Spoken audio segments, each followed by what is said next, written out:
जय हिंद साथियों, क्राइकोपीडिया के यूट्यूब चैनल पर आप सबों का हार्दिक स्वागत है। तो आज हम लेकर आए हैं एनसीईआरटी वन लाइनर भूगोल का जो सीरीज चल रहा है उसका पार्ट 4 वीडियो।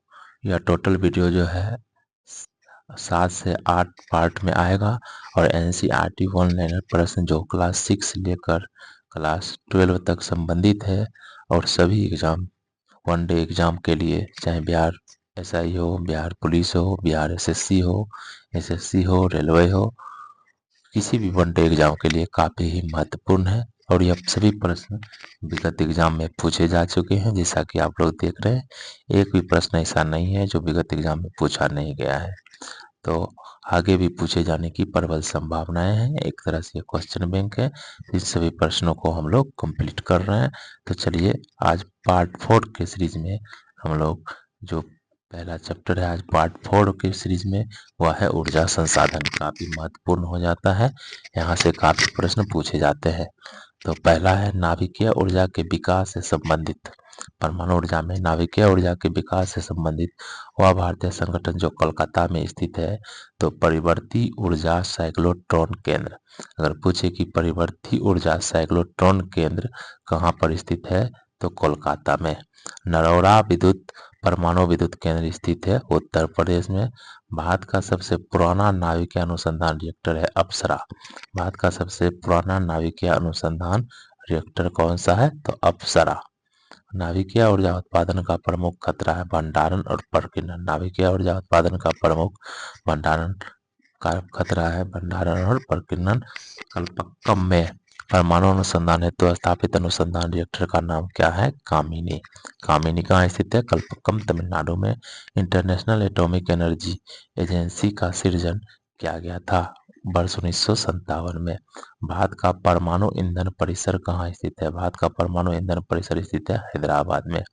वह नाभिकीय संयंत्र जिसकी क्षमता सर्वाधिक है तो कुडनकुलम नाभिकीय विद्युत संयंत्र।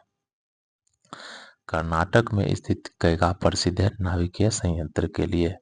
एशिया का पहला नाभिकीय रिएक्टर कौन था अप्सरा। न्यूक्लियर फ्यूल कॉम्प्लेक्स स्थित है हैदराबाद में। न्यूक्लियर फ्यूल कॉम्प्लेक्स कहाँ स्थित है हैदराबाद में। प्रस्तावित नाभिकीय शक्ति संयंत्र की स्थापना मध्य प्रदेश के किस जिले में की जाएगी मांडला में। भारत का पहला परमाणु स्टेशन स्थापित किया गया वर्ष 1969 में और उसका नाम क्या था तारापुर। भारत में पहला नाभिकीय विद्युत संयंत्र स्थापित किया गया था तारापुर में। भारत में पहला नाभिकीय विद्युत संयंत्र कब कहाँ स्थापित किया गया था तारापुर में और कब 1969 में। नाभिकीय ऊर्जा उत्पादन क्षेत्र और सार्वजनिक क्षेत्र के उपक्रमों के बीच संयुक्त उद्यम करने की अनुमति देने के लिए संसद द्वारा परमाणु ऊर्जा संशोधन विधेयक कब पारित किया गया था वर्ष 2015 में। एक न्यूक्लियर रिसर्च रिएक्टर का संचालन भाभा परमाणु अनुसंधान केंद्र द्वारा किया गया है तो वह है ध्रुव। एक न्यूक्लियर रिसर्च रिएक्टर का संचालन भाभा परमाणु अनुसंधान केंद्र द्वारा किया गया है वह है ध्रुव। नवंबर 2020 तक प्राप्त जानकारी के अनुसार भारत में परिचालित नाभिकीय ऊर्जा रिएक्टर कितने हैं 22। मुंबई में परमाणु ऊर्जा संस्थान का पुनः नामकरण भारतीय परमाणु भौतिकवाद के सम्मान में किया गया तो उनका किस नाम से किया गया तो होमी जहांगीर भाभा। हरियाणा में परमाणु ऊर्जा संयंत्र स्थित है कहाँ पर फतेहाबाद में। हरियाणा में परमाणु ऊर्जा संयंत्र स्थित है फतेहाबाद में। भाभा परमाणु अनुसंधान केंद्र बार्क कहाँ स्थित है मुंबई में। भारत के त्रिचरण 3 चरणीय नाभिकीय शक्ति कार्यक्रम की स्थापना किसने की थी डॉक्टर होमी जहांगीर भाभा ने। भारत के त्रिचरण नाभिकीय शक्ति कार्यक्रम की स्थापना की डॉक्टर होमी जहांगीर भाभा ने।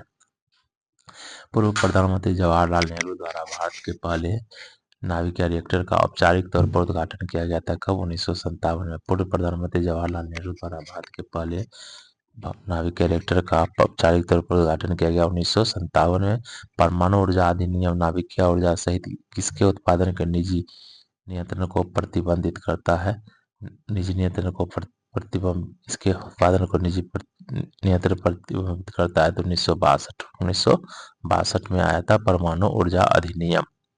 साहा नाभिकीय भौतिक संस्थान स्थित है पश्चिम बंगाल में। साहा नाभिकीय भौतिकी संस्थान स्थित है पश्चिम बंगाल में। भारत के उस सबसे पुराने नाभिकीय रिएक्टर का नाम बताइए जिसने 2018 में दोबारा चालू किया गया है तो अप्सरा। भारत ने साइरस रिएक्टर की स्थापना की ट्रॉम्बे मुंबई में। भारत ने साइरस रिएक्टर की स्थापना कहाँ की है? ट्रॉम्बे मुंबई में। भारत का सबसे नया नाभिकीय ऊर्जा संयंत्र कौन सा है? कुडनकुलम। भारत का सबसे नया नाभिकीय ऊर्जा संयंत्र है कुडनकुलम। काकरापारा परमाणु ऊर्जा स्टेशन स्थित है गुजरात में। काकरापारा परमाणु ऊर्जा स्टेशन स्थित है गुजरात में। भारत में नाभिकीय ऊर्जा का उपयोग करके विद्युत उत्पादन शुरू किया गया था अक्टूबर 1969 में। हरियाणा में भारत सरकार द्वारा किस स्थान पर नाभिकीय विद्युत संयंत्र लगाया जा रहा है? तो गोरखपुर में। राजस्थान में परमाणु विद्युत केंद्र का निर्माण किया गया है किसके सहयोग से? कनाडा के सहयोग से। राजस्थान में परमाणु विद्युत केंद्र का निर्माण किसके सहयोग से किया गया है? कनाडा के सहयोग से। कुडनकुलम परमाणु ऊर्जा संयंत्र कहाँ स्थित है? तमिलनाडु में। कलपक्कम में स्थित है परमाणु ऊर्जा केंद्र। कलपक्कम किस लिए प्रसिद्ध है? परमाणु शक्ति संयंत्र के लिए। भारत में कुल उत्पादित विद्युत में परमाणु शक्ति का भाग लगभग कितना है? 3.3%। भारत में प्रचुर मात्रा में उपलब्ध महत्वपूर्ण नाभिकीय ईंधन क्या है? थोरियम। कुडनकुलम नागरिक परमाणु ऊर्जा संयंत्र का निर्माण भारत द्वारा किसके सहयोग से किया गया था? रूस के सहयोग से। भारत में पहला स्वदेशी परमाणु संयंत्र स्थित है कलपक्कम। भारत का पहला स्वदेशी परमाणु संयंत्र स्थित है कलपक्कम। शिव समुद्रम एवं कलपक्कम क्रमशः महत्वपूर्ण है। शिव समुद्रम जल शक्ति के लिए और कलपक्कम नाभिकीय ऊर्जा के लिए। कलपक्कम कहाँ स्थित है? तमिलनाडु में। कैगा कर्नाटक में। काकरापाड़ा गुजरात में। कुडनकुलम तमिलनाडु में। कलपक्कम तमिलनाडु में नाभिकीय संयंत्र है। नरोरा नाभिकीय संयंत्र उत्तर प्रदेश में। तारापुर महाराष्ट्र में। काकरापाड़ा गुजरात में। Kakrapar Tamil Nadu, Narora Uttar Pradesh, Kakrapar Gujarat, Trombay Maharashtra. Kakrapar nuclear power plant है। पोखरण में परमाणु विस्फोट हुआ था। परमाणु बम विस्फोट स्थल। थुम्बा रॉकेट यहाँ से प्रक्षेपण होता है रॉकेट मोचन के। श्रीहरिकोटा से उपग्रह पर मोचन होता है तो उपग्रह मोचन स्टेशन। श्रीहरिकोटा से उपग्रह मोचन होता है, थुम्बा से रॉकेट। नेक्स्ट चैप्टर में है पवन ऊर्जा। ऊर्जा के अंतर्गत अब हम परमाणु ऊर्जा कंप्लीट कर चुके हैं। अब पवन ऊर्जा।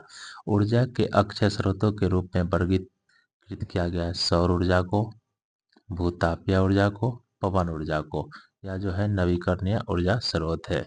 पवन ऊर्जा की एशिया की सबसे बड़ी परियोजना जिसकी क्षमता 150 मेगावाट की स्थित है, कहाँ स्थित है? तमिलनाडु में। एशिया की सबसे बड़ी परियोजना कहाँ स्थित है? पवन ऊर्जा की तमिलनाडु में। पवन ऊर्जा के उत्पादन में प्रथम स्थान रखने वाला राज्य कौन सा है? तमिलनाडु। चलिए पन बिजली ऊर्जा।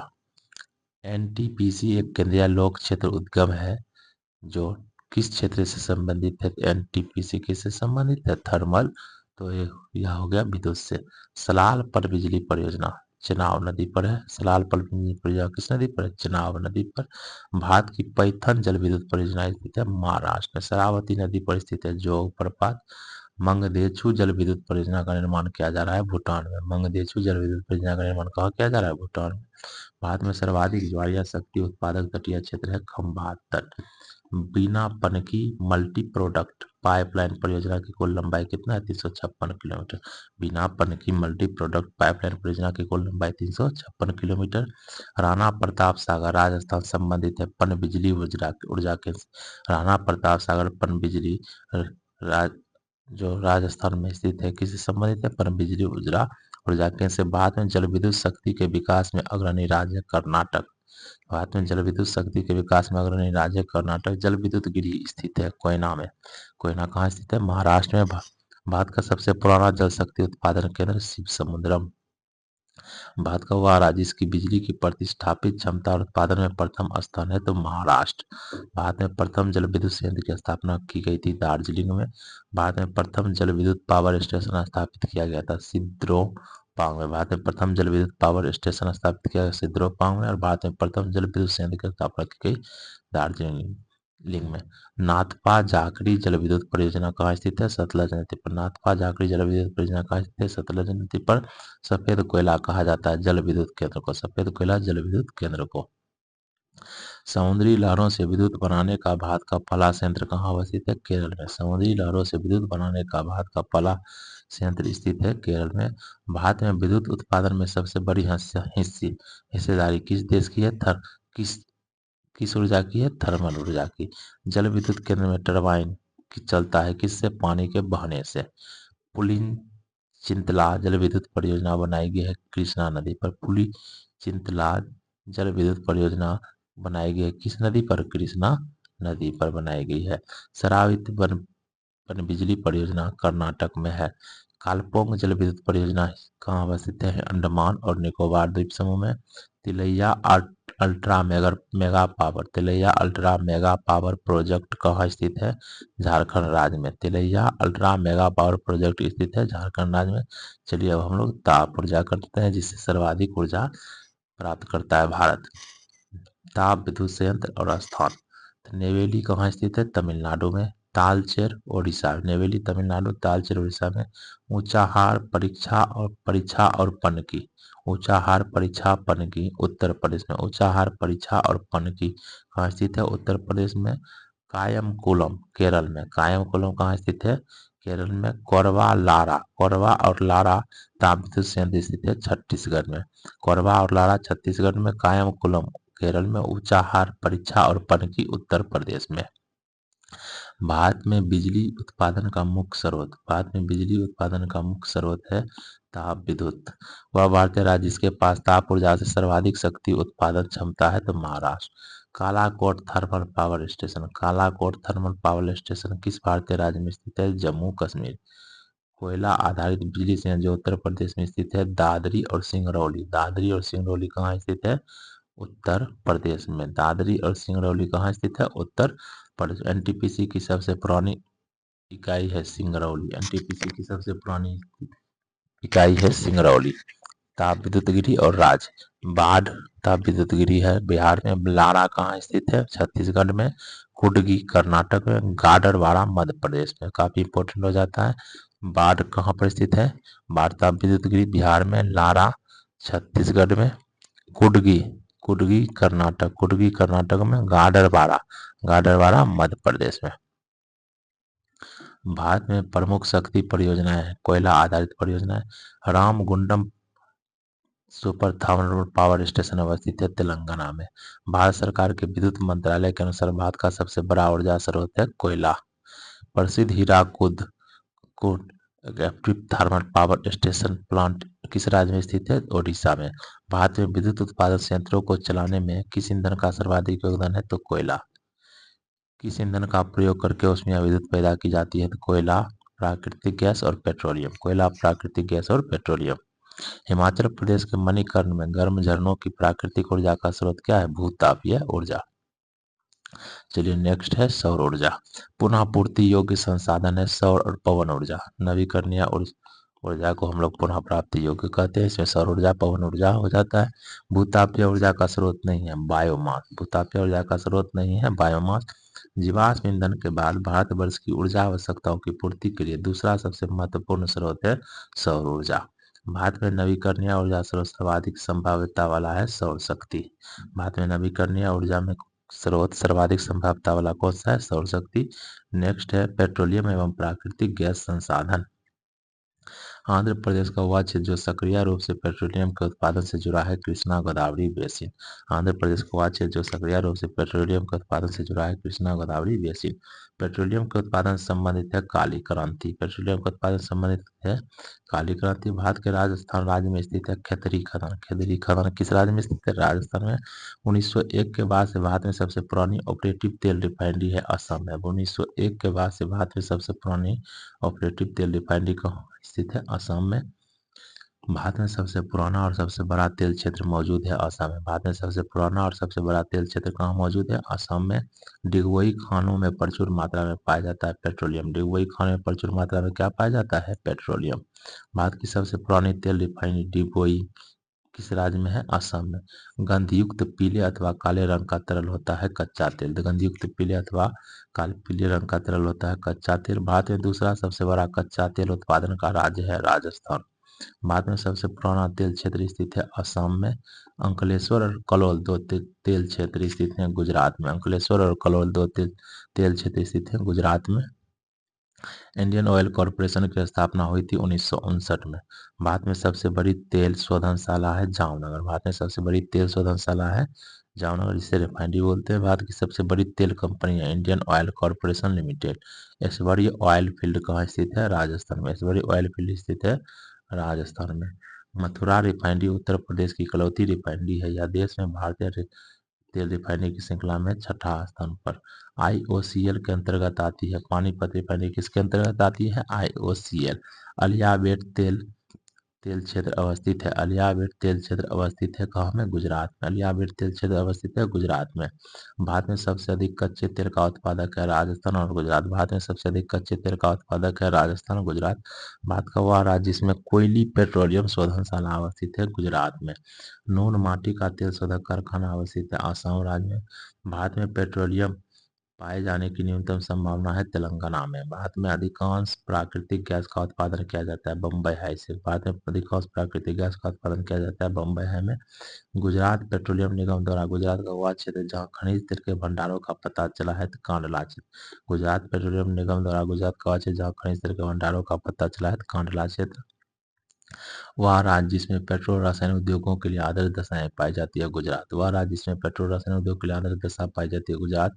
हजीरा उर्वरक कारखाना आधारित है किस पर? प्राकृतिक गैस पर। हजीरा उर्वरक कारखाना आधारित है प्राकृतिक गैस पर। एचबीजे पाइपलाइन द्वारा प्राकृतिक गैस का परिवहन होता है अंकलेश्वर। एचबीजे पाइपलाइन द्वारा प्राकृतिक गैस का परिवहन होता है अंकलेश्वर में। उड़ान एक गैस आधारित शक्ति परियोजना है महाराष्ट्र में। उड़ान एक गैस आधारित शक्ति परियोजना है महाराष्ट्र में। भारत में रासायनिक उर्वरकों के दो बड़े उपभोक्ता हैं उत्तर प्रदेश और आंध्र प्रदेश। भारत में रासायनिक उर्वरक के दो बड़े उपभोक्ता हैं उत्तर प्रदेश और आंध्र प्रदेश। वह प्राधिकरण जिसके द्वारा Hazira Bijapur Jagdishpur HBJ gas pipeline निर्मित की गई है gas authority of India limited GAIL के द्वारा। पेट्रोल रासायनिक उत्पादन का सबसे बड़ा केंद्र स्थित है जामनगर में। भारत में सर्वप्रथम खनिज तेल का कुआं खोदा गया माकुम में। भारत में सर्वप्रथम खनिज तेल का कुआं कहाँ खोदा गया? माकुम में। नवग्राम तेल क्षेत्र स्थित है गुजरात में। नवग्राम तेल क्षेत्र कहाँ स्थित है? गुजरात में। रिलायंस इंडस्ट्रीज लिमिटेड द्वारा भारत का वह भाग जहां प्राकृतिक गैस के प्रचुर भंडार का पता लगाया गया है आंध्र अपतटीय क्षेत्र। गुजरात में जहां तेल पाया जाता है वह स्थान है अंकलेश्वर। तेल शोधनशाला रिफाइनरी और किस राज्य में है? कोयली गुजरात में। कोयली गुजरात। बरौनी बिहार। करनाल हरियाणा। हल्दिया पश्चिम बंगाल। पेट्रोल के भंडार हेतु प्रसिद्ध है अंकलेश्वर। पेट्रोल के भंडार हेतु प्रसिद्ध है अंकलेश्वर। चलिए अन्य तत्व। हाइड्रोजन ईंधन सेल वाहन रसायनों में से उत्सर्जक के रूप में पैदा करते हैं जल को। हाइड्रोजन ईंधन सेल वाहन रसायनों में से उत्सर्जक के रूप में पैदा करते हैं जल को। वाणिज्यिक ऊर्जा का स्रोत है तेल और गैस। वाणिज्यिक ऊर्जा के स्रोत हैं तेल और गैस। वह पेट्रोलियम उत्पादक क्षेत्र जो गुजरात राज्य में स्थित नहीं है तो मोरन। वह पेट्रोलियम उत्पादक क्षेत्र जो गुजरात में स्थित नहीं है मोरन। ऑप्शन पर आधारित प्रश्न है यह। भारत का सबसे बड़ा पेट्रोल रसायन कारखाना स्थित है गुजरात में। चलिए नगर और उद्योग। सूती वस्त्र उद्योग से संबंधित है अहमदाबाद। सूती वस्त्र उद्योग के लिए प्रसिद्ध है। राउरकेला लौह इस्पात के लिए। कपूरथला रेल कोच के लिए। और बरौनी तेल शोधन के लिए। उद्योग और उत्पादन केंद्र ऑटोमोबाइल और गुरुग्राम हरियाणा। एल्युमिनियम अल्लुपुरम केरल। पटसन जगतदल पश्चिम बंगाल। जगतदल पश्चिम बंगाल और रेशम चन्नापटना कर्नाटक। ऑटोमोबाइल गुरुग्राम हरियाणा। एल्युमिनियम अल्लुपुरम केरल। पटसन जगतदल रेशम चन्नापटना कर्नाटक। चलिए उद्योग और व्यापार। नया चैप्टर है उद्योग और व्यापार जिसमें पहला है लौह इस्पात उद्योग। भिलाई इस्पात संयंत्र के लौह इसका स्रोत है दल्ली राजहरा। दल्ली राजहरा। भिलाई इस्पात संयंत्र के लौह इसका स्रोत है दल्ली राजहरा। भारत में वह उद्योग जिसमें सार्वजनिक क्षेत्र में सबसे अधिक पूंजी निवेश हुआ है तो लौह इस्पात उद्योग। भारत में वह उद्योग जिसमें सार्वजनिक क्षेत्र में सबसे अधिक पूंजी निवेश हुआ है तो लौह इस्पात उद्योग। वह शहर जिसको स्टील सिटी ऑफ इंडिया के नाम से जाना जाता है जमशेदपुर। वह शहर जिसको स्टील सिटी ऑफ इंडिया के नाम से जाना जाता है जमशेदपुर। वह इस्पात संयंत्र जिसकी स्थापना छत्तीसगढ़ के दुर्ग जिले में रूसी सहयोग से की गई थी और इसमें 1968 से में उत्पादन शुरू हुआ था भिलाई इस्पात संयंत्र। दो इस्पात संयंत्र जिसकी स्थापना रूस तत्कालीन सोवियत संघ के सहयोग से की गई थी बोकारो इस्पात और भिलाई इस्पात। वह भारतीय स्टील प्लांट जिसका प्रबंधन करने के लिए प्रारंभ में हिंदुस्तान स्टील लिमिटेड की स्थापना की गई थी राउरकेला। वह भारतीय स्टील प्लांट जिसका प्रबंधन करने के लिए में हिंदुस्तान स्टील लिमिटेड की स्थापना की गई थी राउरकेला। भारत का पहला बड़ा लौह और इस्पात संयंत्र स्थित है टिस्को में। भारत का पहला बड़ा लौह और इस्पात संयंत्र स्थित है टिस्को में। राउरकेला, भिलाई, बोकारो, विशाखापत्तनम आदि किसके केंद्र हैं? लोहा और इस्पात उद्योग के। बोकारो इस्पात संयंत्र 1964 में स्थापित की गई थी सोवियत संघ के सहयोग से। भारत के तत्कालीन राष्ट्रपति द्वारा पहली बात्या भट्टी का उद्घाटन कर राउरकेला स्टील प्लांट का शुभारंभ किया गया था 1959 में।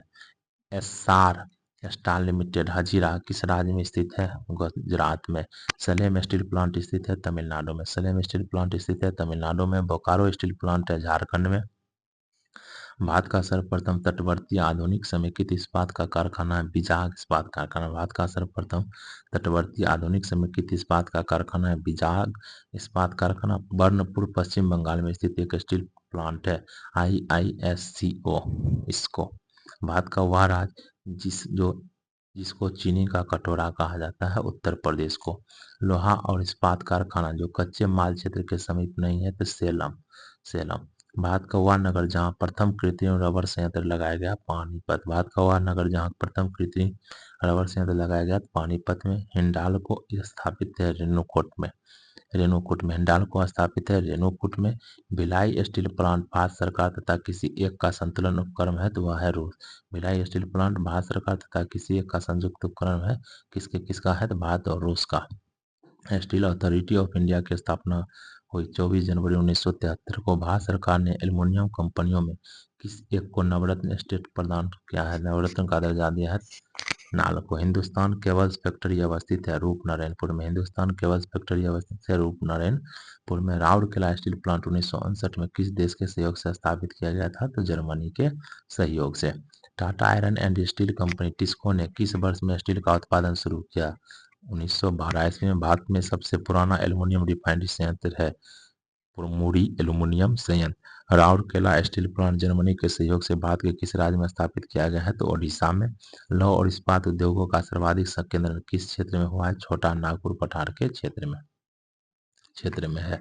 भारत में सार्वजनिक क्षेत्र का पहला एकीकृत इस्पात संयंत्र है राउरकेला इस्पात संयंत्र। भारत में सार्वजनिक क्षेत्र का पहला एकीकृत इस्पात संयंत्र है राउरकेला इस्पात संयंत्र। भारत में दूसरा सर्वाधिक महत्वपूर्ण धातु कर्म उद्योग है एल्युमिनियम। भारत में दूसरा सर्वाधिक महत्वपूर्ण धातु कर्म उद्योग है एल्युमिनियम। नालको और बालको नाम जुड़ा है एल्युमिनियम उद्योग से। दोराबजी टाटा द्वारा Tata iron and steel company TISCO की स्थापना किस वर्ष की गई? 1907 ईस्वी में। Visvesvaraya iron and steel plant कहाँ स्थित है? कर्नाटक में। तेल रिफाइनरी कौन सा तेल रिफाइनरी खनिज तेल क्षेत्र के समीप ही स्थित है? तो नून माटी तेल रिफाइनरी खनिज तेल क्षेत्र के समीप ही स्थापित है। सेलम इस्पात संयंत्र कहाँ स्थित है? तमिलनाडु में। चलिए अब कृषि आधारित उद्योग बहुत इंपॉर्टेंट हो जाता है। वह आधारिक संरचना कारक इंफ्रास्ट्रक्चर फैक्टर जो कृषि विकास से संबंधित नहीं है तो खनन। व्यावसायिक उपयोग के लिए सब्जियां, फूल और फल उगाने की क्रिया के लिए किस शब्द का प्रयोग किया जाता है? सब्जी, फल और फूल उगाने की प्रक्रिया को हॉर्टिकल्चर। भारतीय कृषि की मुख्य विशेषता नहीं है, इसमें औद्योगिक फसलों की प्रधानता है। यह ऑप्शन आधारित प्रश्न है। कोलकाता के पास हुगली नदी पर रिसरा में पहली बार जूट मिल स्थापित कब की गई थी? 1855 ईस्वी में। पहली बार जूट मिल की स्थापना 1855 में रिसरा में की गई थी हुगली नदी के तट पर। भारत का वह राज्य जो जूट पटसन निर्मित वस्तुओं का अधिकतम निर्यात करता है तो पश्चिम बंगाल। सबसे प्रमुख वस्त्र निर्माण केंद्र है महाराष्ट्र। वह राज्य जहाँ सर्वाधिक संख्या में कॉटन मिल स्थित है और उसमें से अधिकांश कपड़े के बजाय सूत का उत्पादन करती है तो तमिलनाडु। वह राज्य जहाँ सर्वाधिक संख्या में कॉटन मिल स्थित है और उसमें से अधिकांश कपड़े के बजाय सूत का उत्पादन करते हैं तो तमिलनाडु। कोयम्बटूर को दक्षिण भारत का मैनचेस्टर कहा जाता है किस लिए? कपास उद्योग के कारण। वह शहर जो वहाँ स्थित राज्य की लगभग आधी कपास मिलों के साथ सबसे महत्वपूर्ण केंद्र के रूप में उभरा है कोयम्बटूर। रिसरा में पहली बार जूट मिल की स्थापना हुई थी। रिसरा कहाँ स्थित है? कोलकाता में। भारत में जूट उत्पादन का प्रतिशत सबसे ज्यादा है पश्चिम बंगाल में। बहुत अधिक नमी और भारी वर्षा वाली गर्म उष्णकटिबंधीय फसल के लिए अनुकूल जलवायु है जूट। बहुत अधिक नमी और भारी वर्षा वाली गर्म उष्णकटिबंधीय फसल के लिए अनुकूल जलवायु है वह फसल कौन सा है? जूट। खाद्य प्रसंस्करण क्षेत्र में कृषि और कृषि आधारित उद्योग के लिए मजबूत आधुनिक अवसंरचना का निर्माण करने के लिए शुरू की गई योजना है प्रधानमंत्री किसान संपदा योजना। कृषि और कृषि आधारित उद्योग के लिए शुरू किया गया है। वह मसाला जिसको मसालों का राजा कहा जाता है, काली मिर्च को। भारत में केसर मुख्यतः उगाई जाती है कश्मीर में। उर्वरक कारखानों में इफ़को द्वारा संचालित नहीं होता है। सिंदरी सिंदरी जो है इफ़को द्वारा संचालित नहीं है। नेपाल नगर किस उद्योग के लिए जाना जाता है? अखबारी कागज। वह राज्य जिसमें सर्वाधिक कागज मिल स्थित है, पश्चिम बंगाल में था, लेकिन अब महाराष्ट्र में सर्वाधिक है। भारत में चीनी का सबसे बड़ा उत्पादक राज्य उत्तर प्रदेश। भारत में चीनी का सबसे बड़ा उत्पादक राज्य उत्तर प्रदेश। भारत में चीनी के प्रथम 3 अग्रणी उत्पादक हैं, उत्तर प्रदेश, महाराष्ट्र और कर्नाटक। उत्तर प्रदेश, महाराष्ट्र और कर्नाटक। शक्कर नगर चीनी का एक प्रमुख उत्पादन केंद्र है, तेलंगाना। शक्कर नगर चीनी का एक प्रमुख उत्पादक केंद्र है, तेलंगाना। यह सभी नया अपडेट कर लीजिएगा, देख लीजिएगा कि अभी वर्तमान में कौन है। भारत में रबर उद्योग स्थित है पंजिम में। पंजिम किस लिए प्रसिद्ध है? रबर उद्योग के लिए। सबसे बड़ा रबर उत्पादक राज्य है केरल। सबसे बड़ा रबर उत्पादक राज्य केरल। भारत में मिल निर्मित कपड़े का सर्वाधिक उत्पादन कहाँ से प्राप्त होता है? गुजरात में। भारत में मिल निर्मित कपड़े का सर्वाधिक उत्पादन प्राप्त होता है गुजरात में। मई 2022 तक भारत में चीनी का सबसे बड़ा उत्पादक राज्य कौन सा है? महाराष्ट्र। ये आपको नया अपडेट कर लीजिएगा। वर्तमान में कौन है? भारत में पहली जूट मिल स्थापित की गई थी रिसरा में 1855 में। और रिसरा कहाँ स्थित है? कलकत्ता में। सीमेंट का उत्पादन करने में भारत का विश्व में कौन सा स्थान है? दूसरा। वह शहर जो भारत की सिलिकॉन वैली के रूप में जाना जाता है, बेंगलोर। पहली कपास मिल की सफलतापूर्वक स्थापित की गई थी मुंबई में। कागज उद्योग अखबारी कागज के लिए जाना जाता है, नेपाल नगर, मध्य प्रदेश। पीतल की कारीगरी के लिए प्रसिद्ध है और दुनिया भर में हस्तशिल्प उद्योग की एक अपनी जगह बनाई है, तो मुरादाबाद पीतल के लिए प्रसिद्ध है। उत्तर प्रदेश का अवसर जो कांच की चूड़ी के लिए उद्योग के लिए प्रसिद्ध है, तो फिरोजाबाद। काफी इंपॉर्टेंट सभी है प्रश्न। उत्तर प्रदेश का शहर सहारनपुर किस लिए प्रसिद्ध है? लकड़ी पर नक्काशी के कुटीर उद्योग के लिए। कौन सा शहर प्रसिद्ध है? तो सहारनपुर। यूपी के बुनकर किसी भी डिजाइन के कालीन बुनने की बहुमुखी प्रतिभा के लिए प्रसिद्ध है। विशेष रूप से प्राचीन फारसी बुनाई के लिए उनकी हमेशा बड़ी मांग रहती है, जो स्थित है मिर्जापुर क्षेत्र के। मरचुल्ला के नजदीक कुपी पर अल्मोड़ा उत्तराखंड में स्थापित किया गया है ब्रास सिटी। ब्रास सिटी कहाँ स्थापित किया गया है? अल्मोड़ा उत्तराखंड में। सूती वस्त्र के लिए प्रसिद्ध है सूरत। वह उद्योग जो सेवा क्षेत्र उद्योग नहीं है, शिक्षा। भारत के लिए सबसे अधिक विदेशी मुद्रा कमाने वाला उद्योग है चाय। भारतीय नौसेना हेतु युद्ध पोतों का निर्माण होता है मझगांव पोत निर्माण यार्ड में। मझगांव पोत निर्माण एक पूंजीगत वस्तु माल उद्योग है। संयंत्र और मशीनरी का निर्माण। संयंत्रों और मशीनरियों का निर्माण। Telephone, cellular, telecom, pager, telephone exchange और रडार किसका उदाहरण है? सूचना प्रौद्योगिकी एवं इलेक्ट्रॉनिक्स उद्योग का। Telephone, cellular, telecom, pager, telephone exchange और रडार किसका उदाहरण है? सूचना प्रौद्योगिकी एवं इलेक्ट्रॉनिक्स उद्योग का। 18वीं शताब्दी में ब्रिटेन में सूती कपड़ा उद्योग के विकास का परिणाम क्या हुआ? भारत में कपड़ा उत्पादन में गिरावट हुआ। हिंदुस्तान पेट्रोलियम कॉर्पोरेशन लिमिटेड की विशाखापत्तनम स्थित तेल रिफाइनरी की क्षमता कितना है? 8.3 मिलियन मीट्रिक टन प्रति वर्ष। IISCO Indian iron and steel company ने अपना पहला कारखाना स्थापित किया था हीरापुर में। भारत की सबसे लंबी LPG पाइपलाइन जामनगर से कहाँ तक है? लोनी तक। लोनी तक। भारत में कृष्ण क्रांति उत्पाद के किस उत्पाद के विनिर्माण से संबंधित है? कृष्ण क्रांति कच्चा पेट्रोलियम। भारत की पहली कच्चे तेल की रिफाइनरी की स्थापना की गई थी डिगबोई में। चलिए, व्यापार। विश्व में चाय का सबसे बड़ा निर्यातक देश है चीन। भारत का वह राज्य जहां बोल्कस बैगन जो यूरोप की सबसे बड़ी कार निर्माता है ने अपना प्रथम इकाई कहाँ स्थापित कर लिया है? चकन, पुणे में। वह राज्य जिसे ग्रामीण पर्यटन परियोजनाओं के क्रियान्वयन में सर्वोत्तम राज्य घोषित किया गया है सिक्किम। वह राज्य जिसे ग्रामीण पर्यटन परियोजनाओं के क्रियान्वयन में सर्वोत्तम राज्य घोषित किया गया है, तो वह है सिक्किम। ऑटोमोबाइल्स के संदर्भ में माइक्रोडॉट नामक प्रौद्योगिकी का उपयोग किया जाता है, तो वाहन चोरी रोकने हेतु। ऑटोमोबाइल्स के संदर्भ में माइक्रोडॉट नामक प्रौद्योगिकी का उपयोग किया जाता है वाहन चोरी रोकने हेतु। औद्योगिक क्षेत्र। चैप्टर आ गया औद्योगिक क्षेत्र। वह उद्योग जो टेलीफोन, कंप्यूटर आदि का निर्माण करता है। तो इलेक्ट्रॉनिक मैनचेस्टर ऑफ इंडिया कहा जाता है अहमदाबाद को। नीम राना जो टिकाऊ आर्थिक विकास का मॉडल है, अवस्थित है राजस्थान में। नीम राना जो टिकाऊ आर्थिक विकास का मॉडल है, कहाँ अवस्थित है? राजस्थान में। मध्य प्रदेश का वह नगर जो कीटनाशक उद्योग हेतु प्रसिद्ध है, तो भोपाल। मध्य प्रदेश का वह नगर जो कीटनाशक उद्योग हेतु प्रसिद्ध है, तो भोपाल। भारत वह औद्योगिक प्रदेश हो जहाँ शिवकाशी केंद्र स्थित है, तो मदुरई, कोयम्बटूर, बेंगलुरु प्रदेश में। मदुरई, कोयम्बटूर, बेंगलुरु प्रदेश में। हिंदुस्तान कॉपर लिमिटेड एचसीएल की स्थापना किस वर्ष हुई? हिंदुस्तान कॉपर लिमिटेड की स्थापना 1967 में। झरिया किसके लिए प्रसिद्ध है? खनन के लिए। कोडई कनाल हिल स्टेशन के लिए।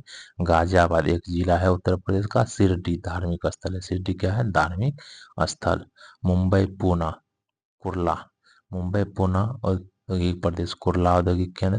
कोलकाता, हुगली, रिसरा पड़ता है कोलकाता हुगली औद्योगिक प्रदेश में। कलोल पड़ता है अहमदाबाद, बड़ोदरा में। भद्रावती, मद्रास, कोयम्बटूर, बेंगलोर। परिवहन काफी इंपॉर्टेंट है, तो सड़क परिवहन। वह भारतीय राज्य जिसमें एशिया का सबसे लंबा द्रुत गति परीक्षण मार्ग नेट्रैक्स अनावृत हुआ है, मध्य प्रदेश। वह भारतीय राज्य जिसमें एशिया के सबसे लंबा द्रुत गति परीक्षण मार्ग नेट्रैक्स अनावृत हुआ, मध्य प्रदेश। सड़क परिवहन और राजमार्ग मंत्रालय के अनुसार भारत के कुल सड़क यातायात का राष्ट्रीय राजमार्ग पर निर्भर है, एनएच पर 40%। भारत का प्रसिद्ध स्वर्णिम चतुर्भुज सुपर हाईवे जोड़ता है चार महानगर को, दिल्ली, मुंबई, कोलकाता और चेन्नई को। दिल्ली, मुंबई, कोलकाता और चेन्नई को। प्रस्तावित पूर्वी समर्पित फ्रेट कॉरिडोर की लंबाई 1856 किलोमीटर। भारत का सबसे लंबा राष्ट्रीय राजमार्ग है NH 44। दो दूरस्थ स्थित स्थान जो पूर्वी पश्चिमी गलियारा से जुड़ा है, पूर्वी पश्चिम गलियारा से जुड़ा है, सिलचर और पोरबंदर। पूर्व में सिलचर और पश्चिम में पोरबंदर। भारत की सड़क प्रणाली का विश्व में कौन सा स्थान है? दूसरा। सड़क प्रणाली का विश्व में दूसरा स्थान। वह राष्ट्रीय राजमार्ग जो पूना और हैदराबाद को जोड़ता है, NH 9 पुणे और हैदराबाद को जोड़ता है। प्रसिद्ध हावड़ा ब्रिज स्थित है कोलकाता में। कोलकाता में लेह मनाली राजमार्ग का निर्माण एवं रखरखाव किया जाता है। लेह मनाली राजमार्ग का निर्माण और रखरखाव सीमा सड़क संगठन के द्वारा। वह राज्य जिसमें सड़क घनत्व सर्वाधिक है, केरल में। वह राज्य जिसमें सड़क घनत्व सर्वाधिक है, केरल में। प्रधानमंत्री नरेंद्र मोदी द्वारा राष्ट्रपति को ढोला सदिया पुल समर्पित ढल्ला सदिया पुल बना है लोहित नदी पर। राष्ट्रीय राजमार्ग NH 48 का विस्तार है दिल्ली से चेन्नई तक। राष्ट्रीय राजमार्ग 1 पुराना क्रमांक का स्थान किसको जोड़ता है? दिल्ली और अटारी को। दिल्ली और अटारी को। सेतु भारतम कार्यक्रम शुरू किया गया था 2016 में। सेतु भारतम कार्यक्रम कब शुरू किया गया था? 2016 में। भारतमाला परियोजना संबंधित है राजमार्गों से। भारतमाला परियोजना संबंधित है राजमार्गों से। समुद्र के नीचे से गुजरने वाली भारत की पहली सुरंग वर्ष 2023 तक में बन जाएगी, तो मुंबई में। समुद्र से के नीचे से गुजरने वाली भारत की पहली सुरंग मुंबई में। भारतीय राष्ट्रीय राजमार्ग प्राधिकरण NHAI की स्थापना कब हुई थी? 1988 में। भारत का सबसे लंबा 6 मार्गी नियंत्रित अभिगम वाला एक्सप्रेस है आगरा लखनऊ एक्सप्रेस वे। भारत में सीमा सड़क संगठन की स्थापना की गई थी मई 1960 में। BRO की स्थापना। BRO किसके अंतर्गत आता है? गृह मंत्रालय के अंतर्गत। रक्षा मंत्रालय के अंतर्गत रक्षा मंत्रालय के अंतर्गत आता है सीमा सड़क संगठन। सीमा सड़क संगठन किसके अंतर्गत आता है? रक्षा मंत्रालय के अंतर्गत। जो जिला टनल प्रोजेक्ट स्थित है जम्मू कश्मीर में और लद्दाख में। जो जिला टनल स्थित है जम्मू कश्मीर और लद्दाख में। असम और अरुणाचल प्रदेश को जोड़ने वाला भारत का सबसे लंबा सड़क सह रेल पुल कहलाता है बोगीबील ब्रिज।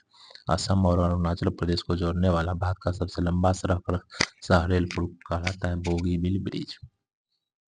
भारत की सबसे लंबी राजमार्ग सुरंग है अटल सुरंग। भारत की सबसे लंबी राजमार्ग सुरंग कौन सा है? अटल सुरंग। श्रीनगर को कन्याकुमारी से जोड़ने वाले राष्ट्रीय राजमार्ग NH 44 की लंबाई है, जो भारत का सबसे लंबा राष्ट्रीय राजमार्ग है, 3745 किलोमीटर।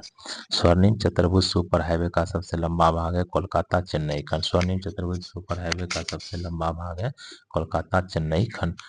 राष्ट्रीय राजमार्गों के निर्माण एवं रखरखाव के लिए जिम्मेदार है केंद्र सरकार। स्वर्णिम चतुर्भुज परियोजना का शुभारंभ किया गया था किसके द्वारा? अटल बिहारी वाजपेयी के द्वारा।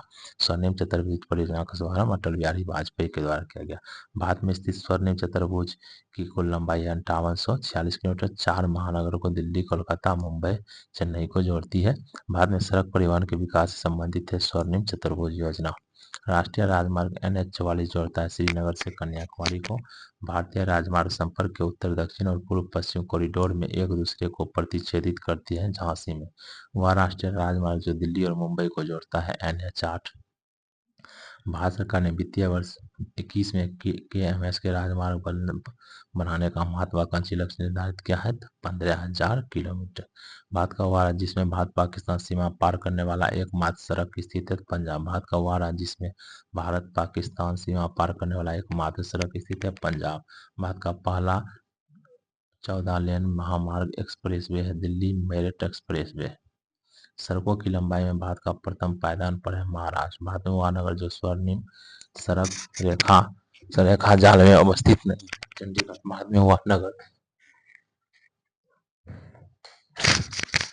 भारत में वह नगर जो स्वर्णिम सड़क रेखा जाल में अवस्थित नहीं है चंडीगढ़। भारत के आयात निर्यात को प्रभावित करने वाला संगठन है खनिज एवं धातु व्यापार निगम, आयात निर्यात बैंक, राज्य व्यापार निगम और भारतीय खाद्य निगम। भारत के आयात निर्यात को प्रभावित करने वाला संगठन है खनिज एवं धातु व्यापार निगम, आयात निर्यात बैंक, राज्य व्यापार निगम, भारतीय खाद्य निगम। भारतीय पर्यटन के स्वर्ण त्रिभुज में सम्मिलित शहर है आगरा, दिल्ली और जयपुर। भारतीय पर्यटन के स्वर्ण त्रिभुज में सम्मिलित शहर है आगरा, दिल्ली और जयपुर। 2 राष्ट्रीय राजमार्ग कन्याकुमारी श्रीनगर राजमार्ग एवं पोरबंदर सिलचर राजमार्ग जो राष्ट्रीय राजमार्ग विकास परियोजना के अंतर्गत निर्मित हो रहे हैं एक दूसरे से मिलेंगे झांसी में। 6 पथ एक्सप्रेस मार्ग द्वारा संबद्ध किया गया नगर है मुंबई और पुणे। 6 पथ एक्सप्रेस मार्ग द्वारा संबद्ध किया गया नगर है मुंबई और पुणे। वह राज्य जहां राष्ट्रीय राजमार्गों की सर्वाधिक लंबाई पाई जाती है उत्तर प्रदेश में। पूर्व पश्चिम एवं उत्तर दक्षिण एक्सप्रेस राजमार्ग एक दूसरे को काटते हैं झांसी में। भारत का वह राज्य जिसकी राजमार्ग की लंबाई सर्वाधिक है महाराष्ट्र। स्वर्ण चतुर्भुज परियोजना का संबंध किसके विकास से है राजमार्ग के विकास से।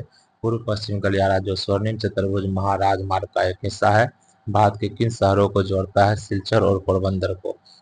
संपूर्ण भारत के विभिन्न शहरों में यातायात को कम करने के लिए भारतमाला परियोजना के चरण 1 के तहत रिंग रोड के लिए कितने शहरों की पहचान की गई है 28 शहर 2021 तक नवंबर में।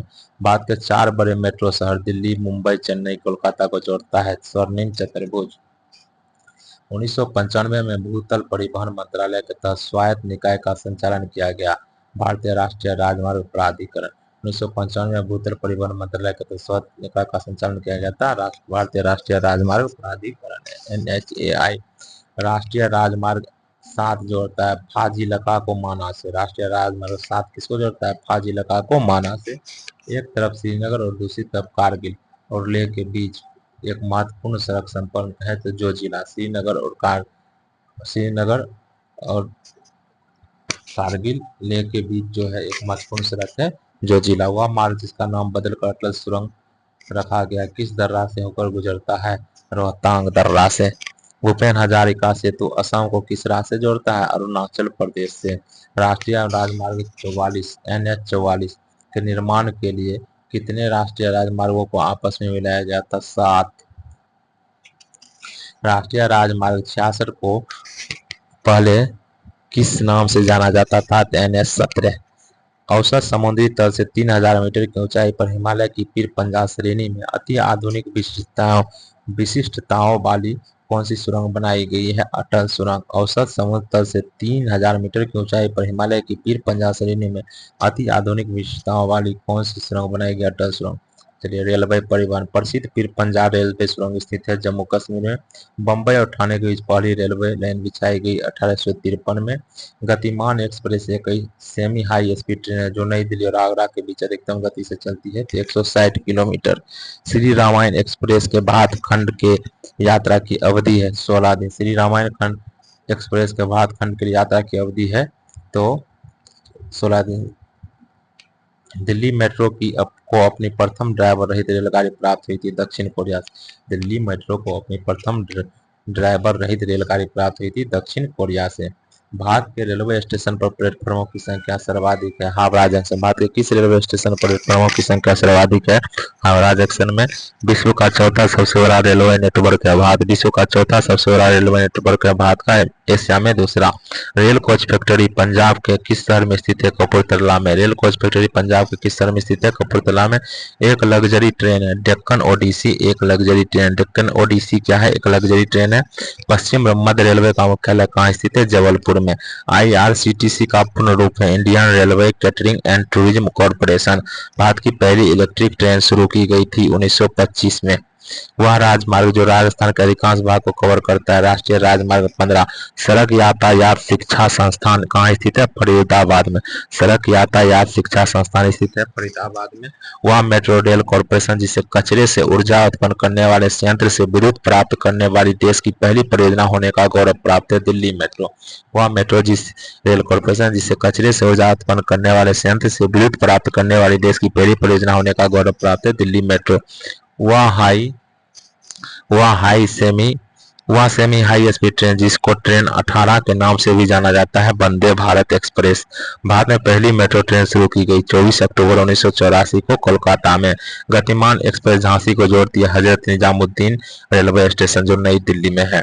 कोलकाता मेट्रो रेल की वाणिज्यिक सेवाओं का शुभारंभ किया गया था 1984 में। दूसरी वंदे भारत एक्सप्रेस चलती है नई दिल्ली से कटरा। पूर्व मध्य रेलवे का मुख्यालय हाजीपुर में। भारत की प्रथम मेट्रो रेलवे थी जिसका उद्घाटन भारत की पूर्व प्रधानमंत्री इंदिरा गांधी द्वारा किया गया था, कोलकाता मेट्रो 1984 में। भारतीय रेलवे द्वारा शुरू किए गए रेल सहयोग वेब पोर्टल का उद्देश्य क्या है? मूलभूत सुविधाएं जैसे शौचालय, कूड़ादान इत्यादि प्रदान करना। भारत की पहली इंजन रहित रेलगाड़ी का नाम है वंदे भारत एक्सप्रेस। भारत की पहली इंजन रहित रेलगाड़ी का नाम है वंदे भारत एक्सप्रेस। भारत के पहले रेलवे विश्वविद्यालय का नाम है राष्ट्रीय रेल एवं परिवहन संस्थान। भारत के पहले रेलवे विश्वविद्यालय का नाम है राष्ट्रीय रेल एवं परिवहन संस्थान। भारत की प्रथम रेलवे यूनिवर्सिटी स्थित है बड़ोदरा, गुजरात में। वह रेलवे लाइन जो अरब सागर के समांतर चलती है, कोंकण रेलवे। वह रेलवे लाइन जो अरब सागर के समांतर चलती है, कोंकण रेलवे। दूरी और समय के मामले में भारतीय रेल नेटवर्क की सबसे लंबी दूरी तय करने वाली रेलगाड़ी विवेक एक्सप्रेस। भारत के दो शहरों के बीच पहली semi high speed train Vande Bharat express चलती है नई दिल्ली और वाराणसी जंक्शन के बीच। भारतीय रेलवे के हाल ही में जोड़े गए 17वें जोन का नाम क्या है? कोलकाता मेट्रो। भारतीय रेलवे के हाल ही में जोड़े गए 17वें जोन का नाम है कोलकाता मेट्रो। लुम्बिनी, बोधगया, सारनाथ और कुशीनगर की यात्रा विशिष्ट रेलगाड़ी से की जाती है तो उस ट्रेन का नाम है बुद्धिस्ट सर्किट टूरिस्ट ट्रेन। भारतीय अर्थव्यवस्था को गति देने वाले परिवहन का मुख्य साधन है रेलवे। भारतीय रेलवे में कितने जोन हैं? 18। भारत में ब्रॉड गेज में पटरियों के मध्य की दूरी होती है 1676 मिलीमीटर। भारत में ब्रॉड गेज में पटरियों के मध्य की दूरी 1676 मीटर। पूर्वी तटीय रेलवे का मुख्यालय है भुवनेश्वर में। पश्चिमी मध्य रेलवे का मुख्यालय जबलपुर में। भारत की पहली बुलेट ट्रेन बीच किसके बीच चलाने के लिए प्रस्तावित है? अहमदाबाद और मुंबई। भारत में की पहली बुलेट ट्रेन किसके बीच चलाने के लिए प्रस्तावित है? अहमदाबाद और मुंबई। भारत का राष्ट्रीय रेल संग्रहालय कहाँ स्थित है? नई दिल्ली में। भारत का राष्ट्रीय रेल संग्रहालय नई दिल्ली में। हुबली कर्नाटक में मुख्यालय वाला अपने क्षेत्र के तहत आने वाली गाड़ियों में हरित ईंधन बायोडीजल का प्रयोग शुरू किया है तो वह है हुबली दक्षिण पश्चिम रेलवे का मुख्यालय। भारत का रेलवे शुभंकर है भोलू एलिफेंट। भारत का रेलवे शुभंकर है भोलू एलिफेंट। एक अर्ध लग्जरी पर्यटन ट्रेन है डेजर्ट सर्किट। एक अर्ध लग्जरी पर्यटन ट्रेन है डेजर्ट सर्किट। भारत की सबसे धीमी रफ्तार वाली ट्रेन है मेट्रोप्लायम ऊटी नीलगिरी पैसेंजर। भारत की सबसे धीमी रफ्तार वाली ट्रेन मेट्रोप्लायम ऊटी नीलगिरी पैसेंजर। जबलपुर मध्य प्रदेश में स्थित रेलवे जोन मुख्यालय जो सभी मानव रहित लेवल क्रॉसिंग को खत्म करने में भारतीय रेलवे में पहला रेलवे जोन बन गया है पश्चिम मध्य रेलवे। वह रेलगाड़ी जिसका इंजन विश्व की सबसे पुरानी कार्यशील भाप वाला इंजन है तो Fairy Queen. Diesel locomotive for work स्थित है वाराणसी में। डीजल लोकोमोटिव वर्क स्थित है वाराणसी में। भारत की सबसे लंबी रेल सुरंग है पीर पंजाल सुरंग। भारतीय रेल नेटवर्क लगभग जोड़ता है 8000 स्टेशन को। भारत में समय और दूरी के संदर्भ में सबसे लंबे रेल मार्ग पर चलती है विवेक एक्सप्रेस। भारतीय रेलवे बोर्ड अधिनियम कब पास हुआ था? 1905 में। भारतीय रेलवे बोर्ड अधिनियम 1905 में प्राप्त। मिशन रफ्तार प्रोजेक्ट किस प्रोजेक्ट से जुड़ा है? रेल यातायात। बनिहाल रेलवे सुरंग स्थित है पीर पंजाल रेंज। बनिहाल रेलवे सुरंग पीर पंजाल रेंज। दो शहरों चेन्नई बेंगलोर के बीच चलती है लाल बाग एक्सप्रेस। दो शहरों चेन्नई बेंगलोर के बीच कौन सी ट्रेन चलती है? लाल बाग एक्सप्रेस। नई Delhi Kolkata trunk rail route पर नहीं है आगरा शहर। वह राज्य जहां यात्री रेल डिब्बों का बड़ी मात्रा में निर्माण होता है पंजाब और तमिलनाडु में। कोंकण रेलवे जोड़ता है रोहा से मैंगलोर को। भारत का वह राज्य जो रेल सेवा से वंचित है वर्तमान में सिक्किम। भारत में पहली बार सीएनजी से चलने वाली रेलगाड़ी चलाई गई हरियाणा में। भारत में पहली बार सीएनजी से चलने वाली रेलगाड़ी चलाई गई हरियाणा में। भारत में अधिकतम रेलवे लंबाई पाई जाती है उत्तर प्रदेश में। नई दिल्ली किस रेल मंडल का मुख्यालय है? तो उत्तर रेल मंडल का। अप्रैल 2022 तक उपलब्ध जानकारी के अनुसार भारत की कौन सी ट्रेन सबसे तेज चलती है? तो वंदे भारत एक्सप्रेस ट्रेन 18 जिसे कहते हैं। भारत में सबसे ऊंचाई पर स्थित रेलवे स्टेशन किस राज्य में स्थित है? पश्चिम बंगाल। भारत में सबसे ऊंचाई पर स्थित रेलवे स्टेशन किस राज्य में स्थित है? पश्चिम बंगाल में।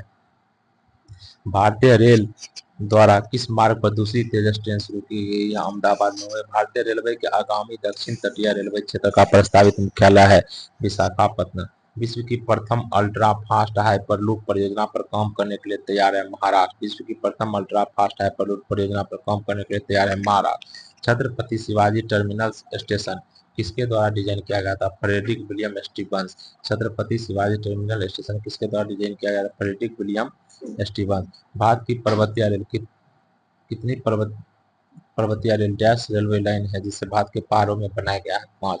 भारत की पर्वतीय रेल 5 रेलवे लाइन है जिसे भारत के पहाड़ों में बनाया गया है। हिल स्टेशन माथेरान माथेरान किस राज्य में स्थित है? महाराष्ट्र में। हिल स्टेशन माथेरान स्थित है महाराष्ट्र में। माथेरान नामक हिल स्टेशन स्थित है महाराष्ट्र। दक्षिण पश्चिम रेलवे का मुख्यालय है हुबली। पश्चिम मध्य रेलवे का मुख्यालय जबलपुर। पूर्व मध्य रेलवे हाजीपुर। पूर्वोत्तर रेलवे का मुख्यालय गोरखपुर। दक्षिण मध्य रेलवे का सिकंदराबाद। उत्तर मध्य रेलवे का मुख्यालय प्रयागराज। दक्षिण पश्चिम रेलवे का मुख्यालय हुबली। दक्षिण पूर्व मध्य रेलवे का मुख्यालय है बिलासपुर। दक्षिण मध्य रेलवे का मुख्यालय पश्चिम मध्य रेलवे का मुख्यालय है जबलपुर। चलिए पर जल परिवहन और बंदरगाह। कृत्रिम बंदरगाह चेन्नई एक कृत्रिम बंदरगाह है, कई बार पूछा जा चुका है। भारत में प्रमुख बंदरगाह वर्तमान में 13। भारत के गोवा राज्य में से मार्मो गोवा किस राज्य में है? गोवा में। भारत के तटवर्ती शहर में सबसे लंबा समुद्री पुल अवस्थित है तो मुंबई में। भारत के तटवर्ती शहर में सबसे लंबा समुद्री पुल अवस्थित है मुंबई में। वह बंदरगाह जो भारत के पश्चिमी तट पर स्थित है बहुत सारा है, जिसमें ऑप्शन के अनुसार हो जाएगा कोचीन। भारतीय समुद्री बंदरगाह जो सबसे दक्षिणी छोर पर स्थित है तूतीकोरिन। वह भारतीय समुद्री बंदरगाह जो सबसे दक्षिणी छोर पर स्थित है तो वह आ जाएगा तूतीकोरिन। एक अंतर्देशीय नदी बंदरगाह कौन सा है जो गंगा ब्रह्मपुत्र बेसिन के विशाल परिक्षेत्र में सेवाएं मुहैया कराता है? कोलकाता। एक अंतर्देशीय नदी बंदरगाह रहे तो सीधे मार देना है कोलकाता। वह घटना जिसमें भारत के विदेशी व्यापार पर ब्रिटिश नियंत्रण को और अधिक मजबूत कर दिया, सुएज नहर को खोल दिया जाना। चबाहार बंदरगाह किस देश में स्थित है? ईरान में। भारत का अधिकांश विदेशी व्यापार होता है समुद्री और हवाई मार्ग के माध्यम से। भारत का अधिकांश विदेशी व्यापार समुद्री और हवाई मार्ग के माध्यम। श्यामा प्रसाद मुखर्जी बंदरगाह स्थित है कोलकाता में। नदी के भाग को 1988 में किस नदी के भाग को राष्ट्रीय राजमार्ग 2 घोषित किया गया था? 1988 में ब्रह्मपुत्र नदी के भाग को।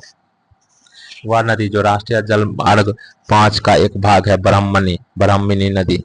राष्ट्रीय जल मार्ग 1 देश के 2 शहरों के मध्य जलमार्गी परिवहन हेतु पहले से ही संचालित है हल्दिया और प्रयागराज। बाद में वह बंदरगाह जिसका नाम बदलकर दीनदयाल बंदरगाह रखा गया कांडला। INS सरदार पटेल नौसेना बेस स्थित है पोरबंदर में। INS सरदार पटेल नौसेना बेस स्थित है पोरबंदर में। भारत का राष्ट्रीय जलमार्ग 3 स्थित है केरल में, कोट्टायम से केरल। भारत यह अंतर्देशीय जलमार्ग प्राधिकरण के अनुसार भारत के नौगम्य अंतर्देशीय जलमार्गों की कुल लंबाई लगभग कितना है? 14,500 किलोमीटर। राष्ट्रीय जलमार्ग 2 जोड़ता है सदिया और धुबरी को। राष्ट्रीय जलमार्ग 2 जोड़ता है सदिया और धुबरी को। भारत का एकमात्र नौसेना विमानन संग्रहालय कहाँ स्थित है? गोवा में। भारत का एकमात्र नौसेना विमानन संग्रहालय कहाँ स्थित है? गोवा में। वह पत्तन या बंदरगाह शहर जिसको अरब सागर की रानी कहा जाता है कोच्चि। कोलकाता बंदरगाह स्थित है हुगली नदी के किनारे। भारत में राष्ट्रीय जलमार्ग 1 के अनुसार इलाहाबाद हल्दिया मार्ग की लंबाई है 1620 किलोमीटर। पूर्वी तट का सबसे पुराना कृत्रिम बंदरगाह चेन्नई बंदरगाह। वह समुद्री बंदरगाह जो कच्छ की खाड़ी में है कांडला है कच्छ की खाड़ी में। जवाहरलाल नेहरू पोर्ट ट्रस्ट स्थित है मुंबई में। बंदरगाहों के लिए राष्ट्रीय प्रौद्योगिकी केंद्र की स्थापना हाल ही में रखी गई थी चेन्नई में। एक नदी बंदरगाह है कोलकाता। कोझिकोड बंदरगाह केरल में। भारत का सबसे गहरा बंदरगाह है विशाखापत्तनम। रसायन और रासायनिक पदार्थों हेतु निर्मित बंदरगाह दाहेज। भारत का खुला सागरिया बंदरगाह है चेन्नई। भारत का खुला सागरिया बंदरगाह है चेन्नई। हल्दिया बंदरगाह से वस्तु आयात की जाती है पेट्रोलियम पदार्थ। हल्दिया बंदरगाह से कौन सी वस्तु आयात की जाती है? पेट्रोलियम पदार्थ। भारत का प्राकृतिक बंदरगाह नहीं है चेन्नई, चेन्नई कृत्रिम बंदरगाह। बाह्य पत्तन का विशिष्ट उदाहरण है हल्दिया, बाह्य पत्तन का विशिष्ट उदाहरण है हल्दिया। देश का सबसे लंबा आंतरिक जलमार्ग है प्रयागराज टू हल्दिया। भारत का सबसे बड़ा बंदरगाह है मुंबई, भारत का सबसे बड़ा बंदरगाह है मुंबई। भारत में कोयले को संचालित करने वाला 12वां प्रमुख पत्तन विकसित हो रहा है चेन्नई के निकट। भारत में कोयले को संचालित करने वाला 12वां प्रमुख पत्तन विकसित हो रहा है चेन्नई के निकट। राष्ट्रीय अंतर्देशीय नौवहन संस्थान कहाँ नीनी अवस्थित है? पटना में। वह बंदरगाह जो कच्छ की खाड़ी पर स्थित है तो कांडला, कच्छ की खाड़ी पर स्थित है कांडला। वह पत्तन जिसका निर्माण वर्तमान मुंबई बंदरगाह के दबाव को कम करने के लिए किया गया। नहावा सोबा बंदरगाह जिसे जवाहरलाल नेहरू पत्तन भी कहते हैं। ओडिशा तट पर अवस्थित बंदरगाह पारादीप, पारादीप कहाँ स्थित है? ओडिशा में। वह तट जो कोच्चि बंदरगाह से संबंधित है मलाबार तट।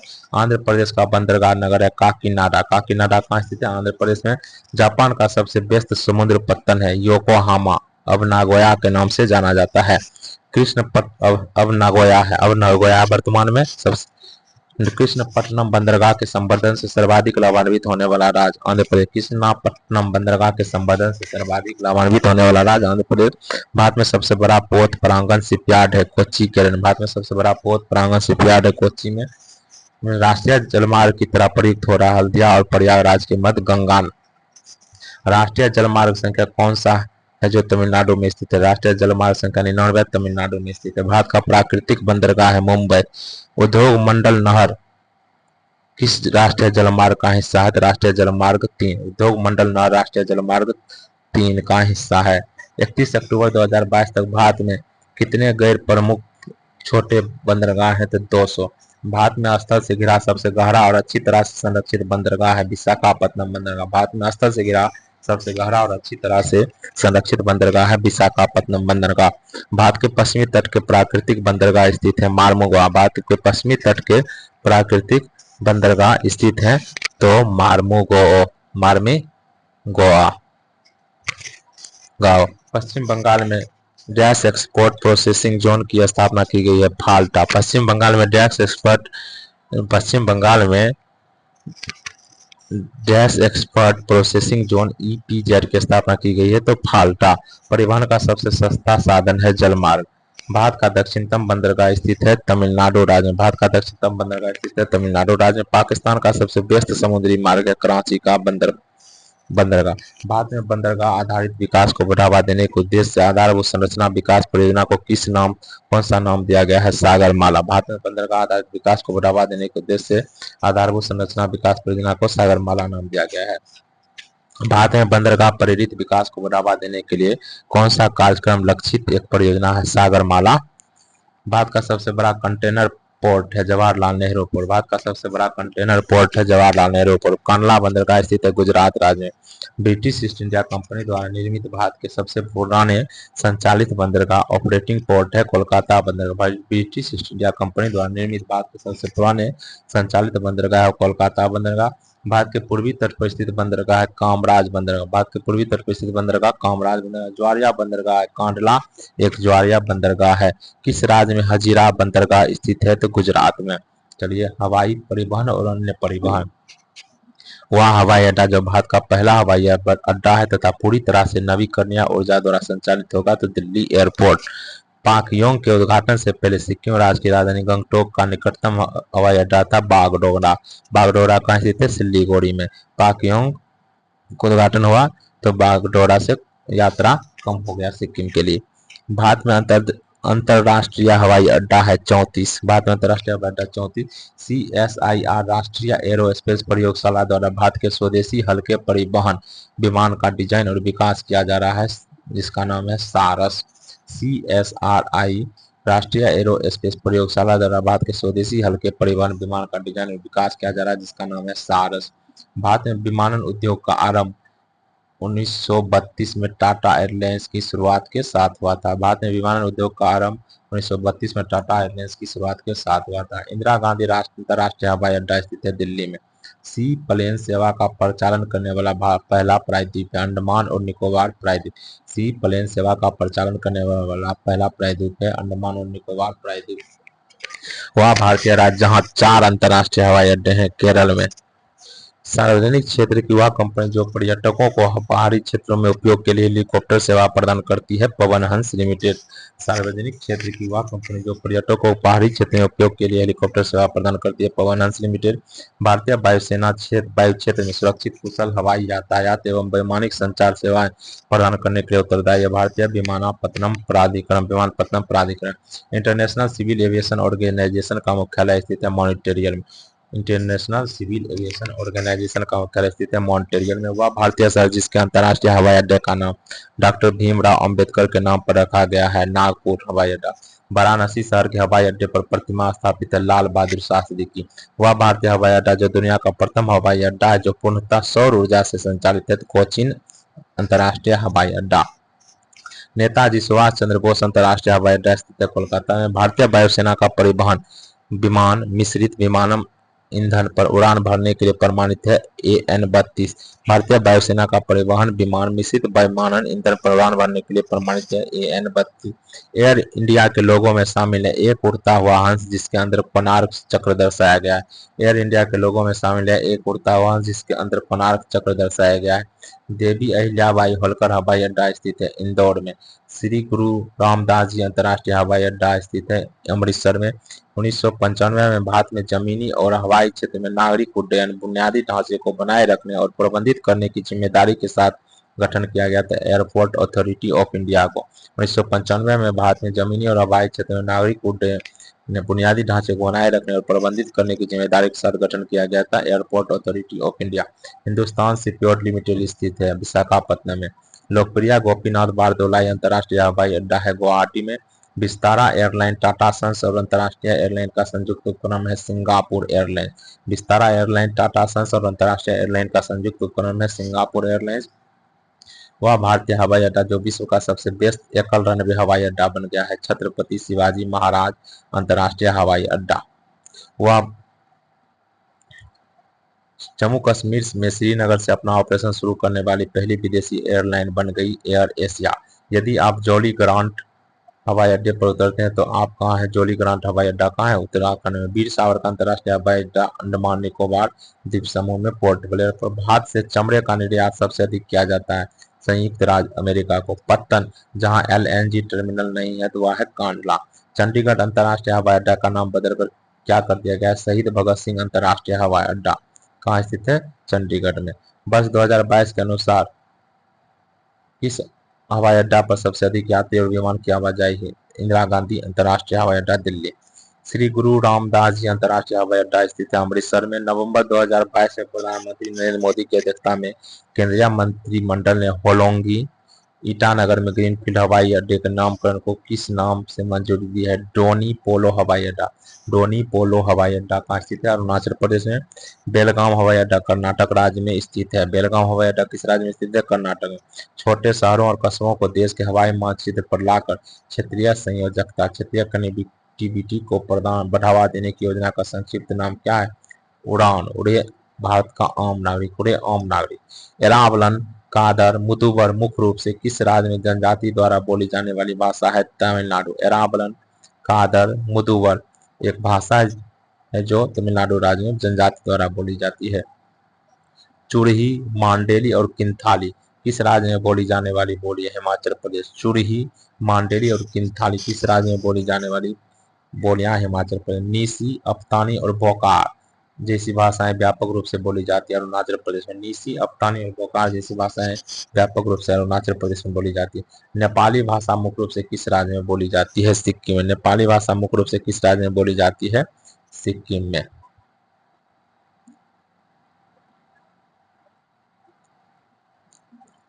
तो चलिए बोली और भाषा भी कंप्लीट कर लेते हैं। मानव प्रजातियां, बोली एवं भाषा। मसाई जनजाति के लोग लंबे, बहुत गहरे भूरे रंग की त्वचा वाले होते हैं जो ज्यादातर पाए जाते हैं पूर्वी अफ्रीका में। वह जनजाति जो तमिलनाडु राज्य की मूल निवासी नहीं है, भूटिया। नागालैंड की कोन्याक जनजाति द्वारा मनाए जाने वाले बसंत उत्सव को जाना जाता है एओलांग मोन्यू। एओलांग मोन्यू नागालैंड की कोन्याक जनजाति द्वारा मनाया जाता है बसंत उत्सव के रूप में। वह त्योहार जो नागालैंड में अंगामी जनजाति के लोग द्वारा मनाया जाने वाला एक प्रसिद्ध त्योहार है, सेकरेनी। झारखंड राज्य की जनजातीय आबादी का मुख्य पर्व है सरहुल। मिसिंग जनजाति के लोग निवास करते हैं माजुली द्वीप पर। मिसिंग जनजाति के लोग कहाँ निवास करते हैं? माजुली द्वीप पर। वह जनजाति जो नागालैंड से संबंधित है रेंगमा। रेंगमा जनजाति कहाँ से संबंधित है? नागालैंड। अंडमान और निकोबार द्वीप समूह की एक जनजाति है जारवा। भारत के उत्तराखंड राज्य से संबंधित अनुसूचित जनजातियों में से एक है भोटिया। वर्तमान आंकड़ों के अनुसार भारत की जनजातीय भाषा है गोंडी। छोटा नागपुर पठार बंगाल और बिहार के कुछ हिस्सों में बसे हुए थे। उन्होंने मुख्य तौर पर शिकारी समूह के रूप में जीवन व्यतीत किया था। संथाली लोग। टोडा जनजाति का मूल निवास स्थान नीलगिरी की पहाड़ी। गालो एक तानी भाषा है जो बोली जाती है अरुणाचल प्रदेश में। गालो एक तानी भाषा है जो बोली जाती है अरुणाचल प्रदेश में। नागालैंड राज्य में बोली जाने वाली एक प्रमुख भाषा है अंगामी। दादर और नागर हवेली तथा दमन और दीव केंद्र शासित प्रदेश की जनता द्वारा बोली जाने वाली भाषा गुजराती। दादर और नागर हवेली तथा दमन और दीव केंद्र शासित प्रदेश की जनता द्वारा बोली जाने वाली भाषा है गुजराती। भूटान की राजभाषा है जोंगखा। जोंगखा। तमिलनाडु और श्रीलंका में सामान्यतः बोली जाने वाली भाषा तमिल। तमिलनाडु और श्रीलंका में सामान्यतः बोली जाने वाली भाषा तमिल। महाराष्ट्र में रहने वाले लोगों द्वारा बोली जाती है कोल्हाटी भाषा। कहाँ के लोगों द्वारा बोली जाती है? महाराष्ट्र। लक्षद्वीप के अधिकांश लोगों द्वारा बोली जाने वाली भाषा मलयालम।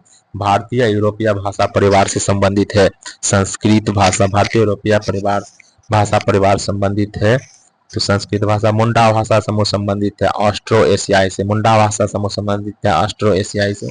बिरहोर अन्य आदिवासी जो परंपरागत रूप से खानाबदों से वो मुख्यतः किस राज्य में रहते हैं? बिरहोर झारखंड में। बिरहोर झारखंड में। थारू जनजाति किस राज्य से संबंधित है? जनजाति और राज्य। थारू जनजाति उत्तर प्रदेश से। बुक्सा उत्तराखंड। मुंडा झारखंड। गद्दी हिमाचल प्रदेश। थारू उत्तर प्रदेश। बुक्सा उत्तराखंड। मुंडा झारखंड। गद्दी हिमाचल प्रदेश। भारत वन स्थिति रिपोर्ट 2019 के अनुसार में जनजातीय जिलों की संख्या सबसे अधिक किस राज्य में? जनजातीय जिलों की संख्या सबसे अधिक है मणिपुर में। भारत के झारखंड राज्य में पाई जाती है तमरिया जनजाति। तमरिया जनजाति किस राज्य में पाई जाती है? झारखंड में। पारंपरिक लोक नाट्य भांड पाथर संबंधित है जम्मू कश्मीर से। पारंपरिक लोक नाट्य भांड पाथर संबंधित है जम्मू कश्मीर से। एक जनजाति जो सरहुल त्योहार मनाती है मुंडा। एक जनजाति जो सरहुल त्योहार मनाती है मुंडा। उत्तराखंड की सबसे बड़ी अनुसूचित जनजाति है थारू। 2011 की जनगणना के अनुसार उत्तराखंड की सबसे बड़ी अनुसूचित जनजाति है थारू। वह जनजाति जो दिवाली को शोक का त्योहार मनाती है थारू। भारत की वह जनजाति जो प्रोटोस्टेरॉइड प्रजाति से संबंधित है संथाल। भारत की वह जनजाति जो प्रोटोस्टेरॉइड प्रजाति से संबंधित संथाल। धौलाधर श्रेणी की प्रमुख जनजाति है गद्दी। धौलाधर श्रेणी की प्रमुख जनजाति है गद्दी हिमाचल प्रदेश में। चकमा शरणार्थी है बांग्लादेश का। जारवा जनजाति के लोग जो हाल ही में चर्चा में रहे कहाँ के निवासी? अंडमान निकोबार। वे जनजाति जो बहुपति विवाह की प्रथा को मानता है। टोडा जनजाति बहुपति विवाह की प्रथा को मानता है।